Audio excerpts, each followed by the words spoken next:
چلیے اچھا، امام غزالی بڑی کمال کی ہستی ہیں، مگر آپ کی زندگی میں ایک ٹرننگ پوائنٹ آیا تھا. 15 سال کی عمر تھی، آپ کہیں جا رہے تھے جرجان، اور واپس تشریف لا رہے تھے پڑھائی وغیرہ کے معاملات میں. تو راستے میں ڈاکوؤں نے آپ کے قافلے کو لوٹ لیا.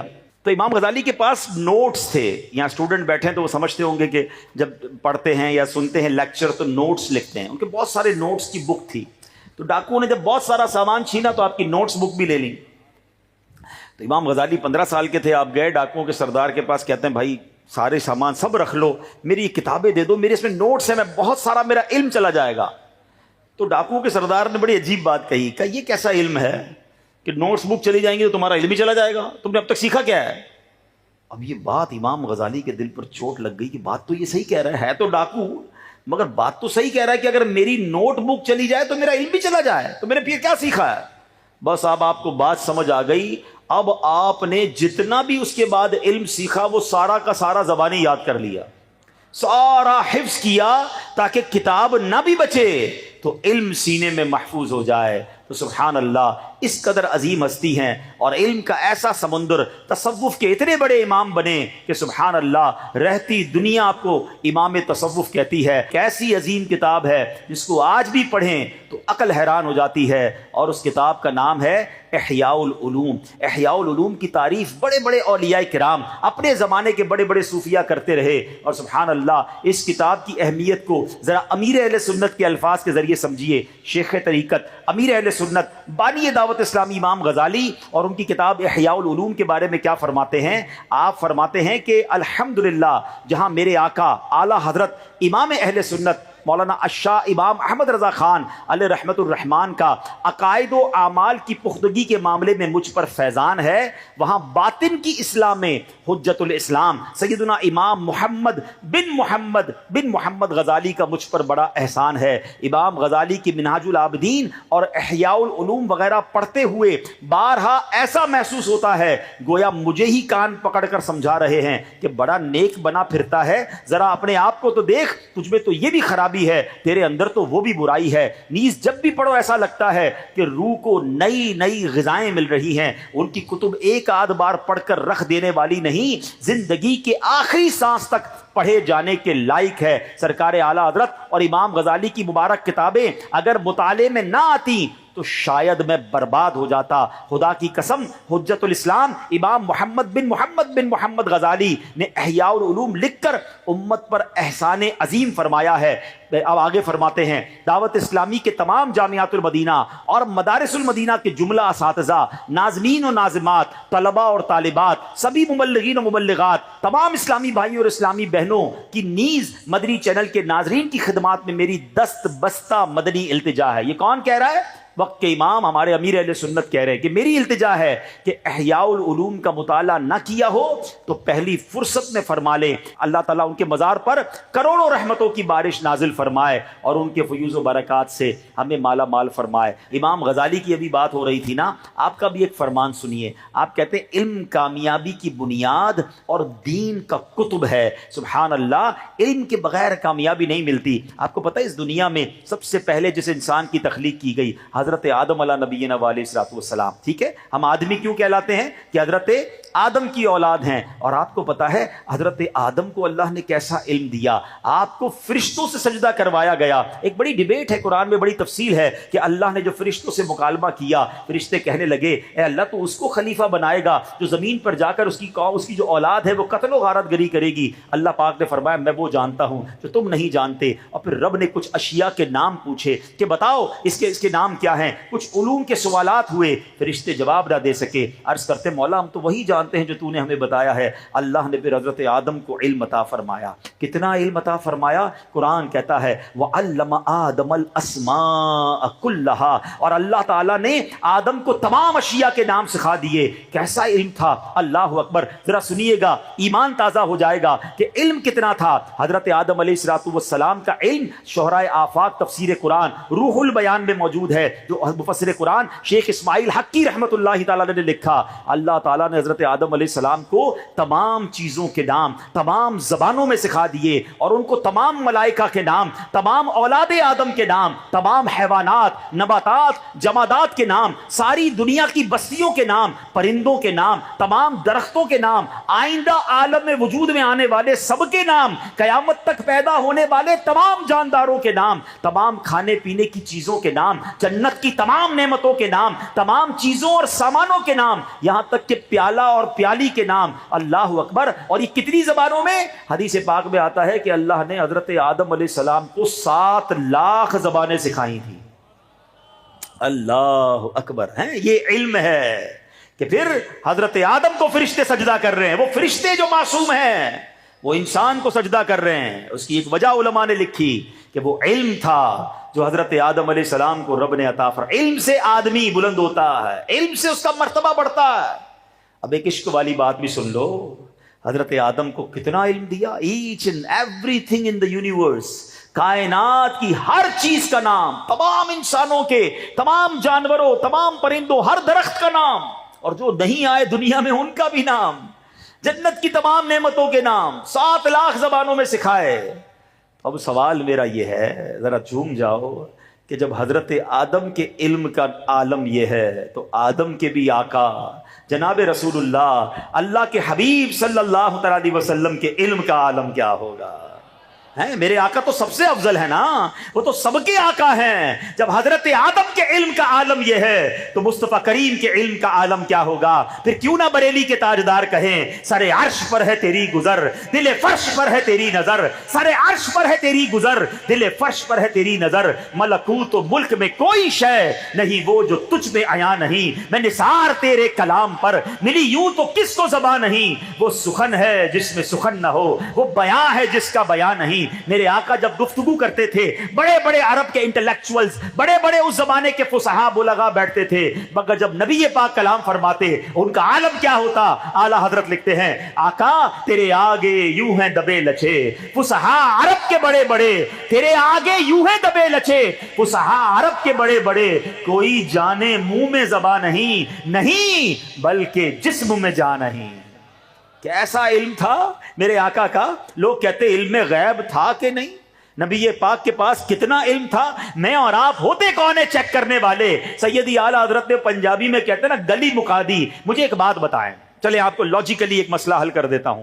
آپ کی زندگی کا جو سب سے بڑا راز ہو، سب سے بڑا راز ہو، آپ اپنے کسی قریبی دوست کو بتا دیں، ہیں سب سے بڑا راز جو دنیا میں کسی کو نہ بتایا ہو، اور اپنے کسی بہت قریبی دوست رشتہ دار کو آپ بتا دیں، اب اس سے کوئی چھوٹی چھوٹی بات چھپائیں گے؟ ہیں جب سب سے بڑا راز بتا دیا تو اور کیا چھپانا ہے؟ اب تو سب تو بتا دیا، ایسا ہی ہے نا؟ مجھے بتائیں سب سے بڑا غیب کیا ہے؟ وہ کیا ہے؟ خود اللہ تعالیٰ ہے، کیونکہ رب کو تو کسی نے نہیں دیکھا نا۔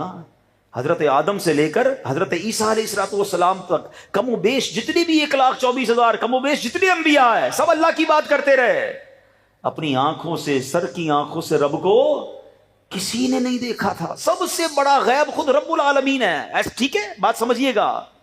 اب جس رب نے اپنا آپ ہی اپنے حبیب کو دکھا دیا ہیں، اپنا آپ ہی اپنے حبیب کو ظاہر کر دیا، اپنے حبیب کو معراج پر بلا کر اپنا دیدار کرا دیا، تو اب اور کون سا غیب باقی بچتا ہے جو رب اپنے حبیب کو نہ بتائے؟ ارے یہی بات بریلی کے تاجدار سمجھا رہے ہیں، اور کوئی غیب کیا تم سے نہا ہو بھلا۔ نہا کہتے چھپا جانا، یا رسول اللہ اور کون سا غیب آپ سے چھپایا جا سکتا ہے؟ اور کوئی غیب کیا تم سے نہا ہو بھلا، جب نہ خدا ہی چھپا تم پہ کروڑوں درود۔ یہ شان ہے میرے آقا کی۔ پھر آتا ہوں، بات علم کی بات ہے، آج ایک علم کی مجلس ہے، علم دین کا شوق دل میں پیدا کرو۔ جو لوگ مجھے مدری چینل پر سن رہے ہیں، آج دنیا بھر میں دوڑیں لگی ہیں، یہ ڈپلوما، یہ جناب کورس، تو فلاں ٹیکنالوجی۔ میں نہیں کہتا دنیاوی تعلیم حاصل نہ کریں، مگر سبحان اللہ آپ مجھے پوری ہماری ہسٹری میں، ہمارے قرآن و حدیث میں کہیں کسی ایک انجینئر، کہیں کسی ڈپلوما ہولڈر، کہیں کسی PhD اسکالر کی آپ مجھے فضیلت نہیں بتا سکتے۔ اگین اگین ہم دعوت اسلامی والے دنیاوی تعلیم کے خلاف نہیں ہیں، مگر ایک بات تو ضرور کہیں گے، دنیاوی وہ تعلیم ضرور درست نہیں ہے جو آپ کو دین سے دور کر دے، جو اللہ سے دور کر دے، اللہ کے حبیب سے دور کر دے، جو اسلام پر اعتراض کرنے والا بنا دے، وہ تعلیم کسی کام کی نہیں۔ ہاں آپ شرعی باؤنڈری کے اندر رہ کر دنیاوی علوم حاصل کریں، ٹھیک ہے، یہ اوکے ہے، مگر مجھے ایک بات تو بتاؤ نا کہ سبحان اللہ، حافظ قرآن کے فضائل آپ کو قرآن و حدیث میں ملیں گے، عالم دین کے فضائل آپ کو قرآن و حدیث میں ملیں گے، اور پتہ ہے کیسے فضائل ملیں گے؟ ایمان تازہ ہو جائے گا۔ آئیے میں آپ کو ایک حدیث سناتا ہوں، کیوں نہ علم دین کا شوق ہمارے دل میں پیدا ہو جائے، کیوں نہ ہم آگے بڑھیں۔ پہلے ایک حدیث سن لو، کون سا علم سیکھنا ہے؟ حدیث پاک میں آتا ہے، اللہ کے نبی فرماتے ہیں علم دین سیکھنا ہر مسلمان پر فرض ہے، اور طالب علم دین کے لیے ہر چیز، یہاں تک کہ سمندر میں مچھلیاں بھی مغفرت کی دعا کرتی ہیں، ہر چیز دعا کرتی ہے اس کے لیے، سمندر کی مچھلیاں بھی طالب علم دین کے لیے دعا کرتی ہے۔ سبحان اللہ۔ تو اے میرے پیارے اسلامی بھائیوں، اب جو ہم نے حدیث پاک سنی ہے نا کہ علم دین سیکھنا فرض ہے، اب کون سا علم سیکھنا فرض ہے، ذرا یہ سمجھ لیجئے گا، اس کی وضاحت سن لیجئے۔ اس حدیث پاک سے یہ دنیا کا کالج اور یونیورسٹی کا علم مراد نہیں ہے، جس علم کو فرض کہا گیا، آؤ میں بتاتا ہوں وہ کون سا علم ہے۔ سب سے پہلے اسلامی عقائد کا علم سیکھنا فرض ہے۔ پتا تو ہو اللہ کے بارے میں عقیدہ کیا ہے، رسول کے بارے میں ہمارا عقیدہ کیا ہے، جناب فرشتوں اور قیامت، جنت اور دوزخ کے بارے میں ہمارا عقیدہ کیا ہے۔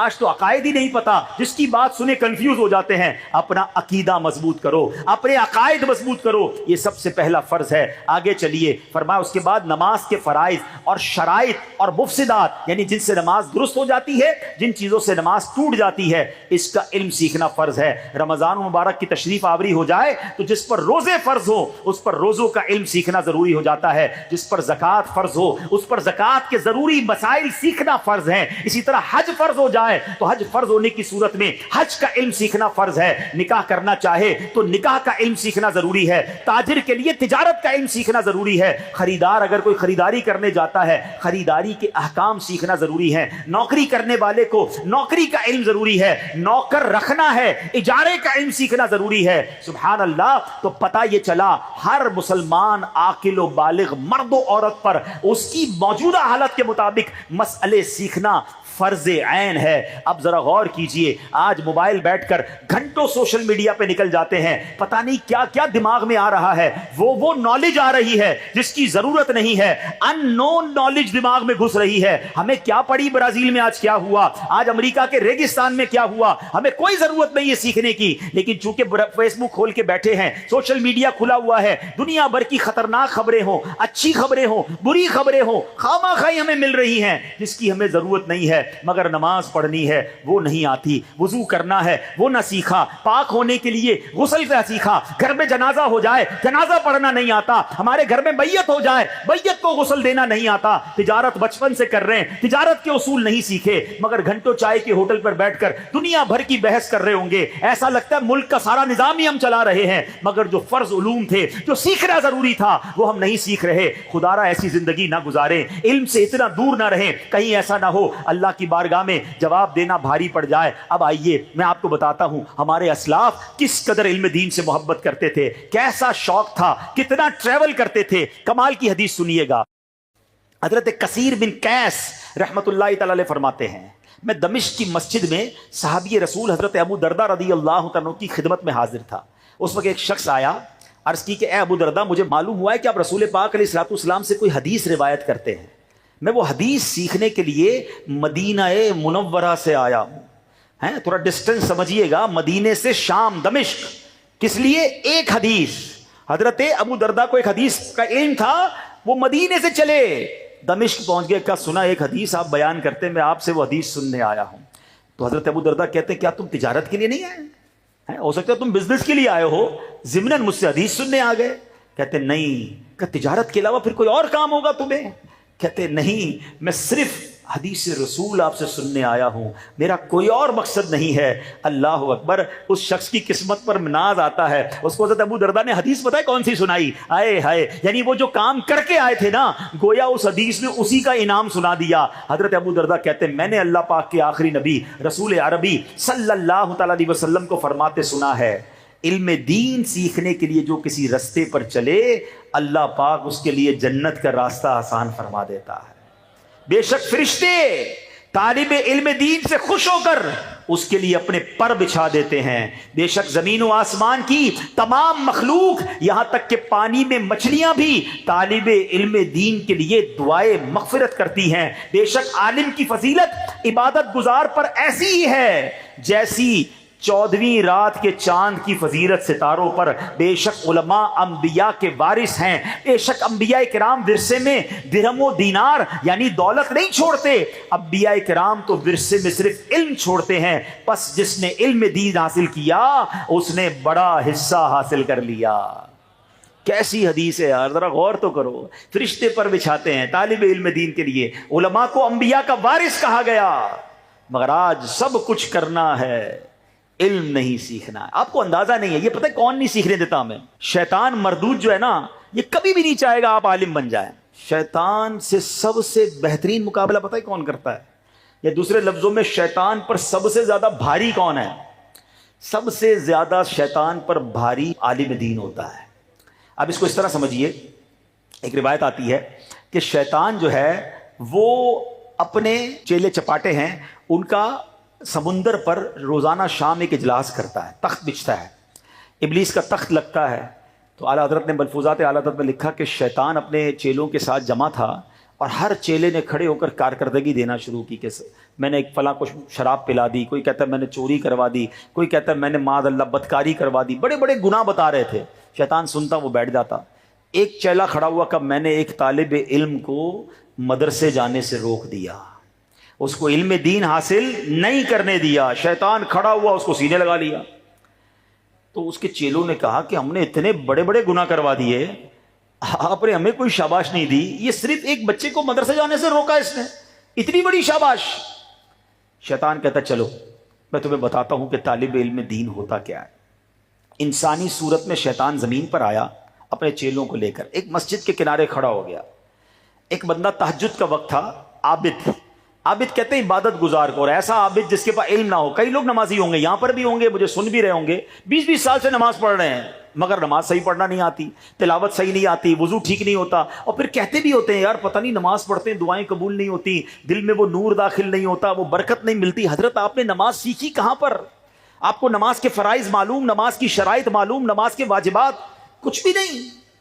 کہاں سیکھتے ہیں ہم؟ ہر چیز سیکھتے، نماز نہیں سیکھتے، قرآن نہیں سیکھتے، عبادت کر رہے ہیں بغیر علم کے. اب سمجھیے بات کو. کیا ہوا؟ شیطان کھڑا ہو گیا مسجد کے کنارے راستے میں.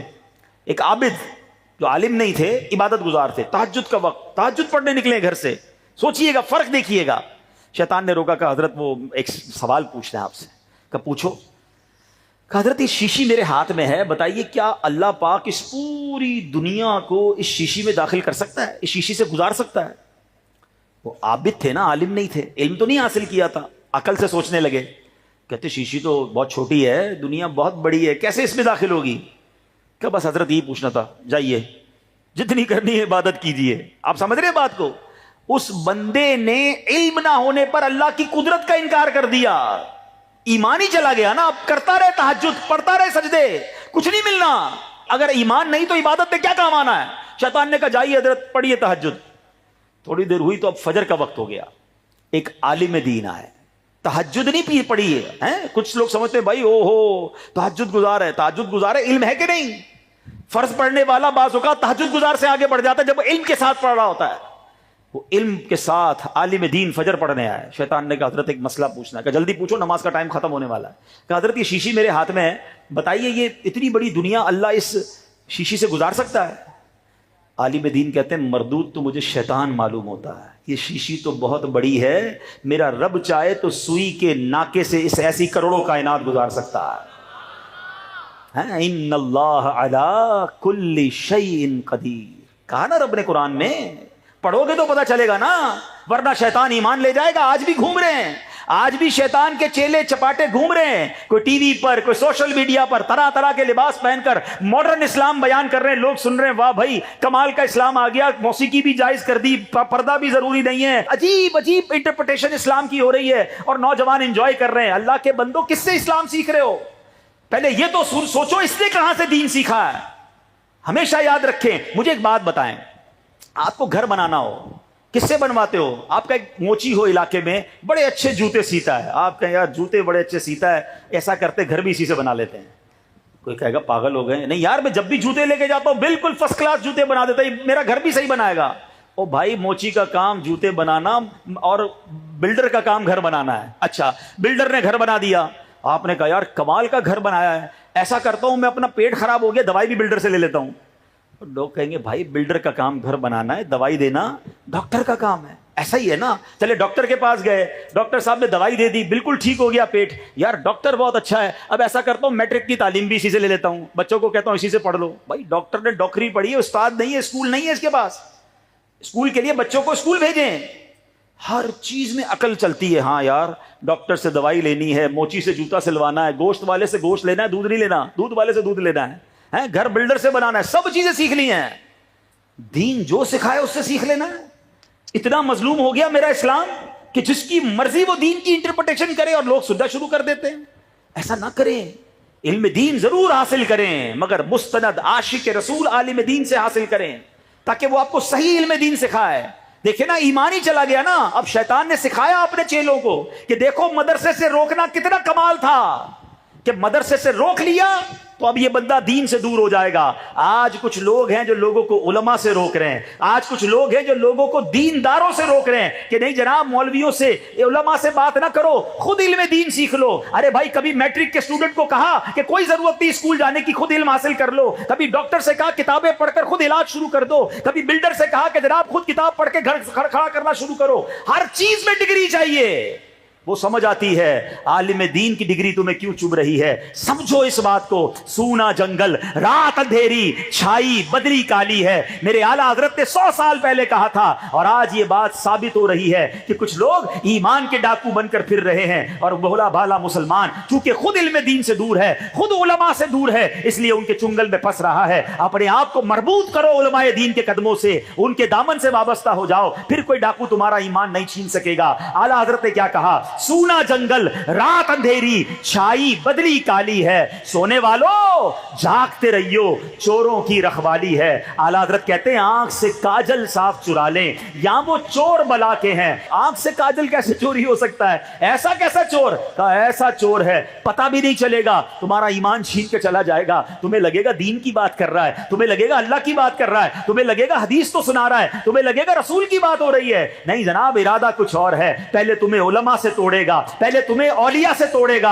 اور آہستہ آہستہ تمہیں دین سے دور کر دے گا. آنکھ سے کاجل صاف چرا لے، یہاں وہ چور بلا کے ہیں. تیری گٹھڑی تاکی ہے اور تو نے نیند نکالی ہے. کاش یہ بات ہم آج سیکھ کر جائیں کہ یا تو خود عالم بنیں، اپنے بچوں کو عالم بنائیں، ورنہ کم از کم علماء کے قدموں کی حاضری دینے والے بنیں، علماء کی بات سننے والے بنیں، ان سے محبت کرنے والے بنیں. اور سنو، یہ میں نہیں کہہ رہا، یہ اللہ کے حبیب صلی اللہ تعالی علیہ وسلم کی بھی حدیث پاک ہے. نبی پاک علیہ الصلوۃ والسلام کیا فرماتے ہیں؟ نبی پاک فرماتے ہیں، ابو امامہ باہلی رحمۃ اللہ تعالی علیہ اس حدیث کے راوی ہیں. نبی پاک علیہ الصلوۃ والسلام کی بارگاہ میں ایک عبادت گزار اور ایک عالم کا ذکر کیا گیا. دو جہاں کے تاجدار صلی اللہ علیہ وسلم نے فرمایا، فضل العالم علی العابد کفضلی علی ادناکم. فرمایا عالم کی فضیلت عبادت گزار پر ایسی ہے جیسے میری فضیلت تمہارے ادنا یعنی سب سے کم رتبے والے پر. اب ذرا اس کیٹیگرائز کو سمجھیے گا، اس خوبصورتی کو سمجھیے گا. کیا فرمایا؟ عالم دین کی فضیلت عبادت گزار پر ایسی ہے جیسے آقا فرماتے میری فضیلت کم رتبہ امتی پر. اب غور کرنا ہے، سب سے کم رتبہ امتی کون ہے؟ ہمارے آقا علیہ الصلوۃ والسلام کی. پھر اس پر فضیلت کتنی ہے؟ ذرا اس درجوں کو سمجھیے گا. سب سے کم رتبہ امتی کون سا ہے؟ جس کے دل میں ایمان کا نور تو موجود ہو مگر اس کی زندگی گناہوں سے بھرپور ہو. یہ تو سب سے کم درجہ امتی ہو گیا. اس کے اوپر درجہ کس کا ہوگا؟ جو ایمان والا بھی ہوگا مگر نیک ہوگا، صالح ہوگا. اس کے اوپر درجہ شہید کا، اس کے اوپر متقی پرہیزگار کا درجہ، اس کے اوپر متقی پرہیزگار سے اوپر کا درجہ ولی کا درجہ، اس سے اوپر عام اولیاء سے اوپر اوتاد کا درجہ، اوتاد سے اوپر ابدال کا درجہ، ابدال سے اوپر کتب کا درجہ، کتب سے اوپر قطب الاقطاب کا درجہ، قطب الاقطاب سے اوپر غوث کا درجہ، غوث سے اوپر غوث اعظم کا درجہ. اسی طرح ولایت کے درجات ہیں. ان تمام درجات ولایت میں اس کے بعد سب سے اونچا درجہ صحابی کا درجہ ہوتا ہے. چلو یہ بات بھی سن لو کہ دنیا کا کوئی کتب، کوئی ابدال، کوئی غوث کسی صحابی کے رتبے پر نہیں پہنچ سکتا۔ اور صحابی کون ہوتا ہے؟ جس نے ایمان کی حالت میں اللہ کے نبی کا دیدار کیا یا صحبت اٹھائی اور اس کا ایمان پر ہی انتقال ہوا، وہ صحابی رسول ہے۔ اور ہر صحابی جنتی ہے، ہر صحابی نبی۔ یہ بھی ہمارا عقیدہ مضبوط کرو نا، اس میں بھی لوگ سوئی چبونے آ جاتے ہیں۔ ہمیں کسی صحابی کے بارے میں کوئی مائنس بات نہیں سننی ہے۔ اللہ کے نبی نے جسے اپنا صحابی بنا لیا، میری آپ کی اوقات کیا ہے؟ ذرا بلند آواز سے کہو، ہر صحابی نبی، ہر صحابی نبی، ہر زوجہ نبی۔ اچھا، اب صحابہ کرام میں بھی اونچا درجہ انصاری صحابہ کا، انصار سے اوپر درجہ مہاجرین کا، مہاجرین میں سب سے اوپر درجہ صدیق اکبر کا، حضرت صدیق اکبر سے اوپر نبی کا درجہ۔ ہر نبی، بہت سارے انبیاء ہیں، نبی سے اوپر رسول کا درجہ، اور رسول سے اوپر انبیاء اولو العزم کا درجہ۔ اور جو انبیاء اولو العزم ہیں ان میں اوپر جو ہیں، ان میں حضرت ابراہیم علیہ السلام، اور حضرت ابراہیم سے بھی اونچا درجہ میرے آقا کا درجہ ہے۔ ہیں خلق سے اولیاء، اولیاء سے رسول، اور رسولوں سے اعلیٰ۔ اب ذرا بات سمجھ آ رہی ہے؟ ایک ادنا امتی اور نبی پاک کے درجوں میں کتنا فرق ہے؟ کدھر ایک عام امتی اور کدھر میرے آقا، تو کجا من کجا۔ مگر نبی پاک کہتے ہیں کہ ایک عابد پر ایک عالم کی فضیلت ایسی ہے جیسے میرے ادنا امتی پر میری فضیلت ہے۔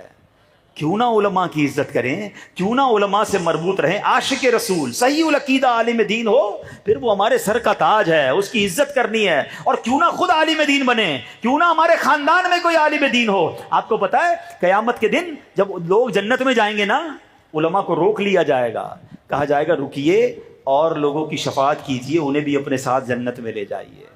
مبارک ہو اس والد کو جس کا بیٹا عالم ہے، مبارک ہو اس دادا کو جس کا پوتا عالم ہے، مبارک ہو اس بھائی کو جس کا بھائی عالم ہے، مبارک ہو اس ماں کو جس کا بیٹا عالم ہے، مبارک اس بہن کو جس کا بھائی عالم ہے۔ بلکہ میری دعوت اسلامی نے تو کمال کر دیا، صرف اسلامی بھائیوں کو نہیں، اسلامی بہنوں کو عالمہ بنانا شروع کیا۔ ارے مبارک ہو اس باپ کو جس کی بیٹی عالمہ ہے، مبارک ہو اس بھائی کو جس کی بہن عالمہ ہے، مبارک اس شوہر کو جس کی زوجہ عالمہ ہے۔ ارے کیوں نہ میں اپنے بچوں کو عالم اور عالمہ بناؤں، میرا بیٹا میری بیٹی قیامت کے دن میرا ہاتھ پکڑے اور مجھے جنت میں لے جائے، اس سے بڑی سعادت کیا ہوگی؟ ہم دنیا کی ڈگریوں کے پیچھے بھاگ رہے ہیں، ایسی ایسی یونیورسٹیز میں خرافات ہو رہی ہیں کہ آج بچہ جاتا ہے، کبھی اطلاع آتی ہے شرابی بن گیا، کبھی اطلاع آتی ہے جناب اس کو جناب ڈرگز میں شامل ہو گیا، بہت سارے غلط کام ہو رہے ہیں۔ ایک بار پھر کہہ دوں، ہم دنیاوی تعلیم کے خلاف نہیں ہیں، مگر مجھے بتاؤ تو صحیح، جتنی فکر تمہیں دنیاوی تعلیم کی پڑ گئی ہے، کبھی قرآن پڑھانے کی فکر کی، کبھی دین سکھانے کی فکر کی؟ ارے میرا بیٹا میرے مرنے کے بعد کوئی ڈپلوما کھول کر مجھے ایصال ثواب نہیں کرے گا۔ اگر میں نے اپنے بچے کو قرآن پڑھایا ہوگا، میں نے اپنے بچے کو دین سکھایا ہوگا،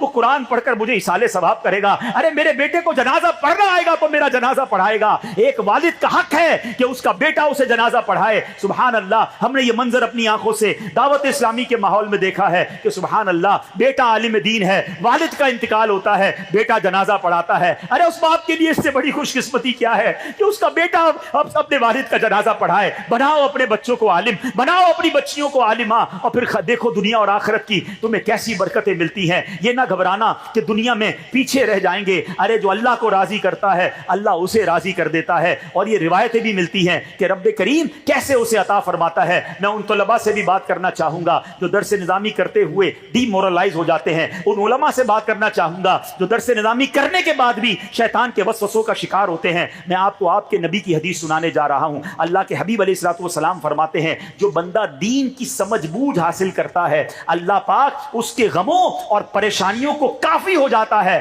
اور اسے ایسی جگہ سے رزق عطا فرماتا ہے جہاں اس کا گمان بھی نہیں ہوتا ہے۔ علم سیکھنا ہے اللہ کے لیے، پیسوں کے لیے نہیں۔ جب تم نے اللہ کے لیے علم سیکھ لیا، دین کی سمجھ بوجھ حاصل کر لی، اب دیکھو اللہ غیب سے کیسے خزانے کھولتا ہے، کیسے تمہاری روزی میں برکت ڈال دیتا ہے۔ تو اے میرے پیارے اسلامی بھائیوں، آج کے اس اجتماع سے ہم سب کو یہ سبق لے کے جانا ہے کہ جو مجھ پر علم سیکھنا فرض ہے وہ تو پہلے سیکھنا ہے۔ چاہے کتنی عمر ہو گئی ہے، اس سے نہیں بچ سکتے، نہیں سیکھیں گے گناہگار ہوں گے۔ لیکن دعوت اسلامی کا اللہ بھلا کرے، سچی بات تو یہ ہے 15-20 سال پہلے تو یہ لفظ بھی نہیں سنا تھا کہ کچھ علوم فرض بھی ہیں، فرض دین، فرض علوم بار بار دعوت اسلامی والوں نے کہنا شروع کیا، امیر اہل سنت نے سکھایا، اور سبحان اللہ قربان جائیے دعوت اسلامی کے ماحول پر فرض علوم کورس شروع کروا دیا کہ چلو بھائی کچھ مہینوں کا یہ کورس ہے، جو ضروری علم ہے وہ تو سیکھ لو۔ اچھا پھر یہ ڈیمانڈ آئی کوئی ایک کتاب مل جائے جس کے ذریعے اگر وہ پڑھ لیں تسلی ہو جائے کہ یار جو علوم مجھ پر فرض ہیں وہ میں نے سیکھ لیے۔ اللہ سلامت رکھے دعوت اسلامی کو، فرض علوم سیکھیے۔ اس نام سے کتاب شائع کر دی، تھوڑی سی موٹی کتاب ہے مگر چند 100 روپوں کی ہوگی، مگر یقین کرے یہ فرض ہے مجھ پر سیکھنا، نہ جانے کیا کیا سیکھا، فرض علوم نہ سیکھے، اس کتاب کو حاصل کر لیں، آج پڑھنا شروع کریں، 2-4 مہینے میں پوری ہو جائے گی۔ اب تو ماشاءاللہ ہماری فیضان آن لائن اکیڈمی نے آن لائن فرض علوم کورس بھی کروانا شروع کر دیا۔ ادھر بیٹھے ہوئے یا دنیا بھر میں جو مجھے سن رہے ہیں، اگر آپ کو آج یہ ذہن بن رہا ہے کہ ہاں یار جاہل نہیں رہنا، فرض علوم تو سیکھنے ہیں، تو فرض علوم سیکھنا شروع کر دیں، on line Faizan on line academy سے سیکھنا شروع کر دیں۔ اور سبحان اللہ پھر دعوت اسلامی کے مدنی قافلوں کی کیا بات ہے، مدنی قافلوں میں جو سفر کرتے ہیں 12 ماہ 30 دن 12 دن، کوئی نماز سیکھ کے آ جاتا ہے، کوئی وضو سیکھ کے آ جاتا ہے، کسی کو غسل کے احکام سمجھ آ جاتے ہیں، کوئی جنازے کی نماز سیکھ کر آ جاتا ہے، ایک قافلہ لگاتے ہیں، ایک قافلے میں سفر کرتے ہیں، علم دین کا خزانہ لے کر آ جاتے ہیں۔ تو یہ وہ ذریعے ہیں دعوت اسلامی کے کہ جس کے ذریعے علم دین سیکھنے کا موقع ملتا ہے۔ نیت کریں انشاءاللہ میں بھی علم دین حاصل کروں گا، اپنے بچوں کو بھی عالم بناؤں گا، اپنی بچیوں کو بھی انشاءاللہ عالمہ بناؤں گا۔ کم از کم لوگ کہتے ہیں گھر میں ایک خاندان میں ڈاکٹر ہونا چاہیے، خاندان میں ایک انجینئر ہونا چاہیے، ایک وکیل ہونا چاہیے۔ سچ بتاؤں فیملی میں ایک عالم ہونا چاہیے، ہاں ایک حافظ قرآن ہونا چاہیے۔ انشاءاللہ آپ اس کی برکتیں دیکھیں گے، اور پھر دعوت اسلامی کے ماحول میں اگر اس کو بنایا آپ نے اور باعمل بن گیا پھر تو وارے نہیں آ رہے انشاءاللہ۔ تو اللہ مجھے اور آپ کو اپنے بچوں کی ایسی تربیت کرنے کی توفیق عطا فرمائے، ہمیں بھی نیک بنائے، ہمارے بچوں کو بھی نیک بنائے، آمین بجاہ النبی الامین۔ صلو علی الحبیب۔